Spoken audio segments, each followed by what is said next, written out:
Welcome to The Explainer. Today, we're digging into a really powerful way to find more meaning and, honestly, more joy in your work and in your life.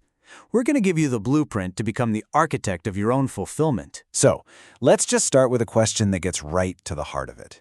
Think about your professional life. Are you the one with the hard hat and the blueprints, actively designing it? Or does it feel more like you're just a passenger on a bus, kind of going through the motions? That distinction, right there, is everything. You know, it's so easy to forget this one simple but really profound truth. You are the hub. Doesn't matter if you're a freelancer, a founder, or a CEO. You're the only person standing at the intersection of your work life and your personal life.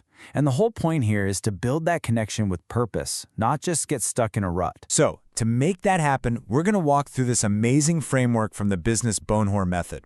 First, we'll talk about designing your clear intention. Then, we'll get into building winning environments. After that, it's all about taking focused daily action. And fourth, how to stay the course when things get tough. And we'll wrap it all up with the single most important takeaway. Let's jump in. Okay, principle number 1. This is all about being the architect and drafting the blueprint for your future. It means getting super clear on exactly what you want to be, what you want to do, and what you want to have in your life. And this clear intention, think of it as your personal North Star. It's your vision. And here's why it's so critical. When that vision is positive and it's crystal clear, it gives you this incredible energy and focus to actually do something about it every single day. Now, to make this feel less like a concept and more like something you can actually do, the source material has this fantastic exercise. Make a vision board. Seriously, grab some images, some words, some quotes that just scream, "This is the life I want." Put them on a board or even just make it your desktop background. You want to keep that vision right in front of your face. Okay, you've got your blueprint. What's next? Well, any good architect knows you can't build a skyscraper on a swampy foundation.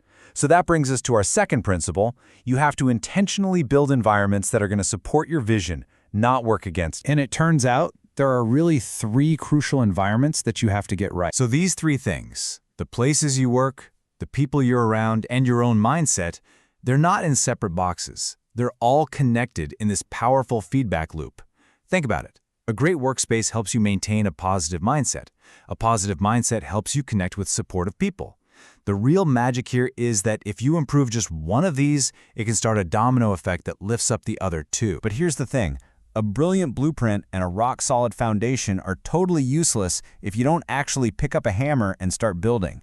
And that brings us to the third, and maybe the most important principle of all, taking consistent, focused action. This piece of advice is just a game changer. Before the world starts throwing emails and meetings and a million distractions at you, you block out your best, most focused hours for your big goal. This is how you stop reacting to your day and start directing it. The bottom line is pretty simple. No action, no results.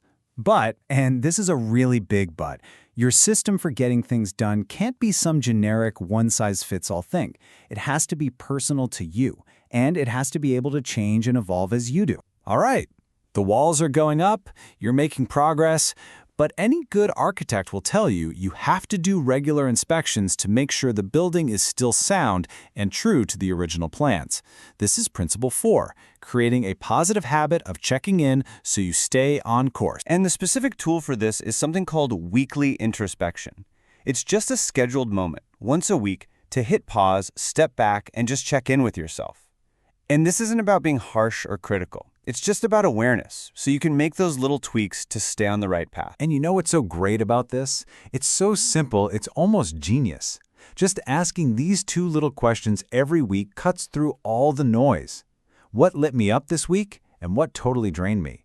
The answers tell you exactly what you need to do more of and what you need to fix, delegate, or just get rid of. And that weekly check-in leads you to this fundamental choice you have every time something goes wrong.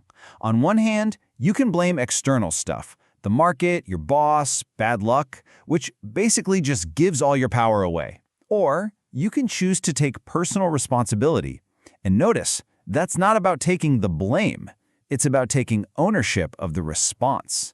It's about deciding to act, to find a solution. That choice is what puts you firmly back in the driver's seat. So, we've gone through this whole framework. The blueprint, the foundation, the construction, the inspections. What's the one big idea holding the entire structure together? What's the ultimate takeaway? Well, it all boils down to this really beautiful idea, captured perfectly in the original French, mieux se connaître permet de mieux entreprendre. Basically, it means knowing yourself better allows you to undertake better. Every single part of this framework, your intention, your environment, your actions, it all starts with self-awareness. So we'll leave you with this final thought. You are the architect. You have the tools, you have the blueprint. But knowing the plan is one thing. Laying the bricks is another. The only question left is, what's the first brick you're going to lay tomorrow?